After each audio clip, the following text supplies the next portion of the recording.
ఫిబ్రవరికి రాసిన పత్రిక 11వ అధ్యాయము 7వ వచనాన్ని మనం చదువుకుందాం. విశ్వాసమును బట్టి నోవాహు అదివరకు చూడని సంగతులను గురించి దేవుని చేత హెచ్చరింపబడి భయభక్తులు గలవాడై తన ఇంటి వారి రక్షణ కొరకు ఒక ఓడను సిద్ధము చేసెను.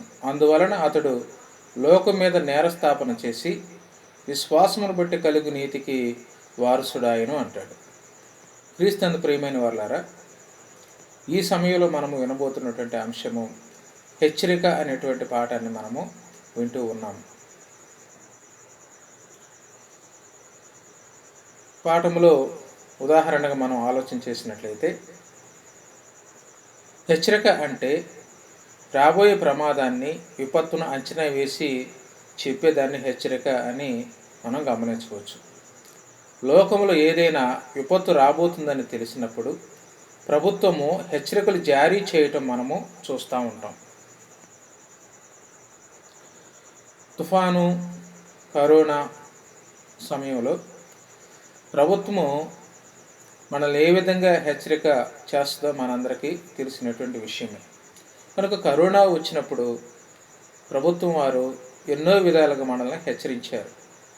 ఎందుకనంటే అది ఎంతో ప్రమాదకరమైనదని, దాని బారిన ఎవరూ పడకూడదని, దాని గురించినటువంటి పూర్తి సమాచారాన్ని, ఏ విధంగా జాగ్రత్తగా ఉండాలి, ఎలా దాన్ని ఎదుర్కోవాలి అనేటువంటి విషయాలన్నీ కూడా ప్రభుత్వం వారు మనుషుల్ని హెచ్చరించినప్పుడు మనం అందరం కూడా ఆ హెచ్చరికలు అనేది స్వీకరించాం. అలాగే దేవుడు మనుషులను హెచ్చరించినటువంటి సందర్భాలు బైబిల్ గ్రంథంలో ఎన్నో ఉన్నాయి. అవన్నీ మనము చూడకుండా దేవుని చేత హెచ్చరించబడినటువంటి నోవాహును మనము ఈ సమయంలో చూస్తూ ఉన్నాం. పాఠం యొక్క ముఖ్య ఉద్దేశాన్ని మనము గమనించినట్లయితే, దేవునిచే హెచ్చరింపబడినటువంటి నోవాహు తన ఇంటి వారి రక్షణ కొరకు ఏం చేశాడు అనేటువంటి విషయాన్ని ఈ పాఠంలో మనము నేర్చుకుంటాం. దేవునిచే హెచ్చరింపబడినటువంటి నోవాహు తన ఇంటి వారి రక్షణ కొరకు ఏం చేశాడు అనేటువంటి విషయాన్ని ఈ పాఠంలో మనము నేర్చుకుంటూ ఉన్నాం. పాఠములో మొదటి భాగముగా మనము గమనించినట్లయితే, పాఠములో మొదటి భాగము దేవుని చేత హెచ్చరింపబడిన నోవాహు. నోవాహుని దేవుడు హెచ్చరించినప్పుడు విశ్వాసమును బట్టి నోవాహు అదివరకు చూడనటువంటి సంగతులు దేవుడు ఆయనకి తెలియజేసి హెచ్చరించినప్పుడు నోవాహు దేవుని మాటకు లోబడటము, దేవుని మాటని విశ్వసించడం అనేటువంటి దాన్ని మనము చూడగలుగుతాం. నోవాహు నమ్మకానికి, పాపంపై దేవుని కోపం నుంచి తప్పించుకోవడానికి ఉన్న సంబంధానికి ఉదాహరణగా మనకి కనబడతాడు. అలాగే రెండవదిగా మనం గమనించినట్లయితే, ఆదికాండము 6వ అధ్యాయము 9వ వచనాన్ని మనం చూస్తే, నోవాహు వంశావళి ఇదే. నోవాహు నీతిపరుడును తన తరము వారిలో నిందారహితుడునై ఉండెను. నోవాహు దేవునితో కూడా నడిచినవాడు.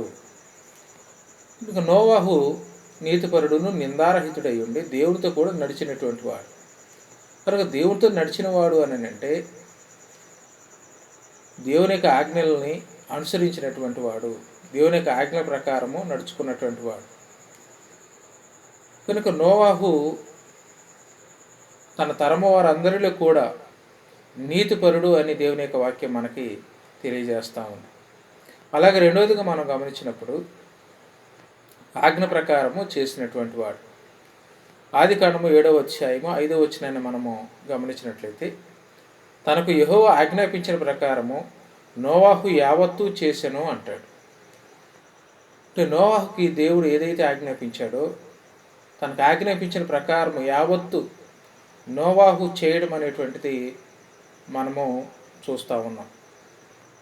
అలాగే మూడవదిగా దేవుని మాటకు విధేయత చూపినటువంటి వాడు. ఆదికాండము 6వ అధ్యాయము 9వ వచనం నుంచి 22వ వచనం వరకు మనము గమనించినప్పుడు 9వ వచనం నుంచి 22వ వచనం వరకు కూడా నోవాహు తన తరమ వారందరిలో ఎలా ఉన్నాడో అలాగే తన కుటుంబం రక్షణ కొరకు ఓడను సిద్ధపరచడం అనేటువంటి సంగతిని మనము 9వ వచనం నుంచి 22వ వచనం వరకు మనము చూడగలుగుతాం. కనుక ఈ వచనాలన్నీ మనము చదువుకోకుండా అవుట్లైన్గా నేను మీకు ఈ విషయాన్ని తెలియజేస్తూ ఉన్నాను. అంటే నోవాహు దేవుని మాటకు విధేయత చూపటం అనేటువంటిది మనం ఇక్కడ చూస్తూ ఉన్నాం. ఈ పాఠములో రెండో భాగంగా మనం గమనించినట్లయితే పాఠములో రెండవ భాగం విశ్వాసమును బట్టి భయభక్తులు కలిగినటువంటి వాడుగా మనకు కనబడతాడు. విశ్వాసమును బట్టి భయభక్తులు కలిగినటువంటి వాడు.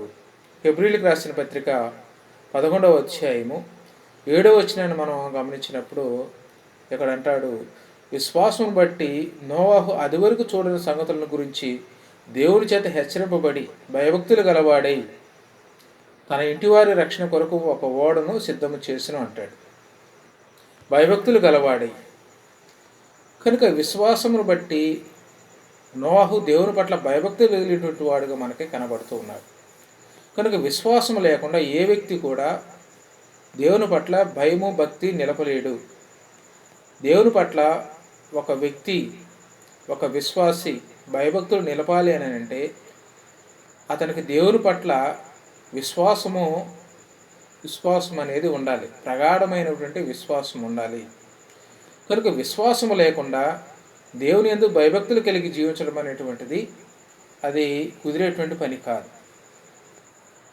కనుక విశ్వాసము ద్వారానే మనము దేవుని యందు భయభక్తులు కలిగినటువంటి వారుగా ఎంచబడతాం. ఇక రెండవదిగా అంటాడు, భయభక్తులు కలిగినటువంటి వాడు నోవాహు భయభక్తులు కలిగినటువంటి వాడు. ఆదికాండము 20వ అధ్యాయము 11వ వచనాన్ని మనం గమనించినప్పుడు అబ్రహాము ఈ స్థలమందు దేవుని భయము ఏమాత్రము లేదు గనుక నా భార్య నిమిత్తము నన్ను చంపుదురు అనుకొని చేసి తిని అంటాడు. అంటే నోవాహు తరములో అంటే పితరుల యుగములో భయం లేనటువంటి కాలం అది. దేవుడు అంటే భయము లేనటువంటి కాలము, దేవుడు అంటే విశ్వాసము లేనటువంటి కాలం. కనుక విశ్వాసము భయము లేనటువంటి కాలంలో నోవాహు దేవుని పట్ల భయభక్తులు కలిగి ఉన్నాడు. కనుక భయభక్తులు కలిగి ఉన్నటువంటి దానిని బట్టి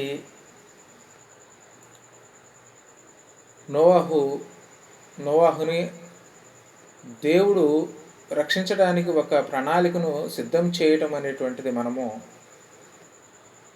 నోవాహు చరిత్ర చదివినప్పుడు మనం గమనించగలుగుతాం. కనుక నోవాహు భయభక్తులు లేనటువంటి స్థలములో దేవుని పట్ల భయభక్తులు కలిగినటువంటి వాడిగా మనకి కనబడుతూ ఉన్నాడు. ఇక మూడవదిగా మనం గమనించినట్లయితే భయభక్తులు కలిగినటువంటి వారిని దేవుడు రక్షిస్తాడు. 34వ కీర్తన 7వ వచనం నుంచి 11వ వచనం వరకు మనం గమనించినప్పుడు యెహోవా యందు భయభక్తులు గల వారి చుట్టూ ఆయన దూత కావలి ఉండి వారిని రక్షించును అంటాడు. యెహోవా యందు భయభక్తులు గల వారి చుట్టూ యెహోవా దూత ఆయన దూత కావలి ఉండి వారిని రక్షించును. అంటే ఎవరైతే దేవుని పట్ల భయభక్తులు కలిగి ఉంటారో ఆయన దూత వారి చుట్టూ కావలి ఉండి వారిని రక్షిస్తుంది. కనుక ఉదాహరణకి మనము షడ్రకు మేషకు అబేద్నెగోల్ని మనం జ్ఞాపకం చేసుకున్నప్పుడు దేవుడు వారిని రక్షించడం అనేటువంటిది మనం చూస్తాం. ఎందుని బట్టి వారిని దేవుడు రక్షించాడు అని అంటే దేవుని పట్ల విశ్వాసము భయభక్తులు నిలిపినందున దేవుడు వారిని మండుచున్నటువంటి అగ్ని గుండంలో నుంచి తన దూతను పంపించి రక్షించడం అనేటువంటిది మనము చూస్తాం. అంటే దేవుడు తన యందు భయభక్తి కలిగినటువంటి వారిని ఆయన రక్షించేవాడుగా ఉన్నాడు. వారిని విడిచిపెట్టేటువంటి వాడుగా లేడు ఆయన. కనుక నోవాహు భయభక్తులు లేనటువంటి స్థలంలో మనుషులు ఎవరు కూడా దేవునికి భయపడినటువంటి కాలంలో నోవాహు దేవుని పట్ల భయభక్తులు కలిగి ఉండటం మూలంగా దేవుడు నోవాహును హెచ్చరించి ఆయనను ప్రమాదం నుంచి తప్పించడం అనేటువంటిది మనము చూడగలుగుతాం. అలాగే నాలుగవదిగా మనం గమనించినట్లయితే యెహోవా యందు భయము జ్ఞానమునకు మూలము అంటాడు. 111వ కీర్తన 10వ వచనాన్ని మనం గమనించినప్పుడు యెహోవా యందు భయము జ్ఞానమునకు మూలము, ఆయన శాసనములు అనుసరించి నడుచుకుని వారందరూ మంచి వివేకము కలిగినటువంటి వారు అంటాడు. యెహోవా యందు భయము జ్ఞానమునకు మూలము. కనుక భయము లేకుండా భక్తి రాదు. భక్తి కలిగినటువంటి వాడే జ్ఞానం కలిగినటువంటి వాడు. కనుక యెహోవా యందు భయము జ్ఞానానికి మూలము. కనుక లోకములో జ్ఞానవంతులను మనం గమనించినప్పుడు ఆయా పుస్తకాలు చదివి ఆయా పరిశోధనలు చేసి జ్ఞానవంతులుగా వారు లోకానికి ప్రచురించబడతారు. కానీ దేవుని యొక్క వాక్యము ఏం చెప్తుందని అంటే యెహోవా యందు భయభక్తులు కలిగి యెహోవా యందు భయము జ్ఞానములకు మూలము అని అంటున్నాడు. కనుక భయభక్తులు కలిగి ఆయన శాసనాలను అనుసరించటము జ్ఞానానికి మూలము. కనుక భయము అని అంటే భయభక్తులు అని అంటే ఆయన శాసనాలని అనుసరించి నడుచుకోవటం. కనుక భయభక్తులు కలిగినటువంటి వారే ఆయన శాసనాలను అనుసరిస్తారు. భయభక్తులు లేనటువంటి వారు ఆయన శాసనాలని అనుసరించరు. నోవాహు దేవుని పట్ల భయము భక్తి ఉంది కాబట్టి దేవుడు తనకి ఏదైతే చేయమని ఆజ్ఞాపించాడో దానిని చేశాడు. కనుక దేవుని ఆజ్ఞలను అనుసరించి నడుచుకున్నటువంటి వాడు. ఐదవదిగా మనం గమనించినప్పుడు యెహోవా యందు భయభక్తులు తెలివికి మూలము అంటాడు. సామెతల గ్రంథము 1వ అధ్యాయము 7వ వచనం. సామెతల గ్రంథము 1వ అధ్యాయము 7వ వచనం. యెహోవా యందు భయభక్తులు కలిగి ఉండుట తెలివికి మూలము, మూర్ఖులు జ్ఞానమును ఉపదేశము తిరస్కరించెదరు అంటాడు. యెహోవా యందు భయభక్తులు కలిగి ఉండుట తెలివికి మూలము, మూర్ఖులు జ్ఞానమును ఉపదేశమును తిరస్కరిస్తారు. నోవాహును దేవుడు హెచ్చరించినప్పుడు లోబడి తన కుటుంబాన్ని రక్షించుకున్నాడు. దేవుని హెచ్చరికకు లోబడిన వారు నశించిపోయారు. దేవుని ఉపదేశమును స్వీకరించడమే తెలివి జ్ఞానం. అంటే దేవుని యొక్క ఉపదేశమును తిరస్కరించినటువంటి వారు ఎవరు తిరస్కరించారు అని అంటే నోవాహు కాలంలో నోవాహు అవిధేయులైనటువంటి వారి యొద్దకు వెళ్ళి దేవుని యొక్క వాక్యాన్ని వారికి తెలియజేసినప్పుడు వారు దాన్ని తిరస్కరించారు.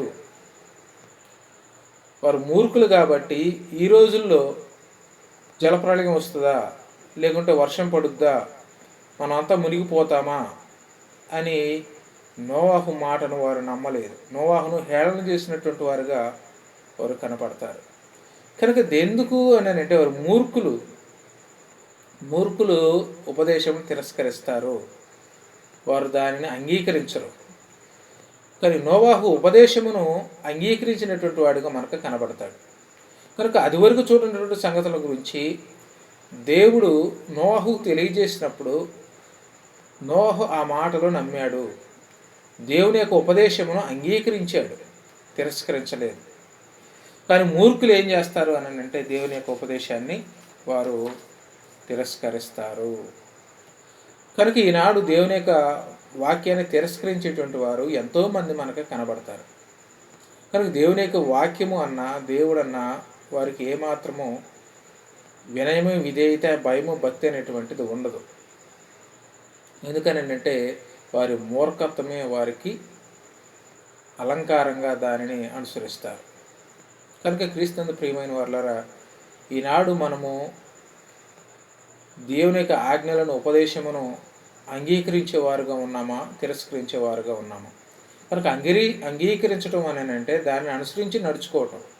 నోవాహు దేవుడిచ్చినటువంటి శాసనాలను ఆజ్ఞలను అనుసరించి నడుచుకోవటం మూలంగా భయభక్తి కలిగినటువంటి వాడుగాను తన కుటుంబాన్ని రక్షించుకున్నటువంటి వాడుగాను మనకి కనబడతాడు. మరికొన్ని విషయాలు మనము 2వ భాగంలో మనము నేర్చుకుంటాం. అందరికీ వందనాలు.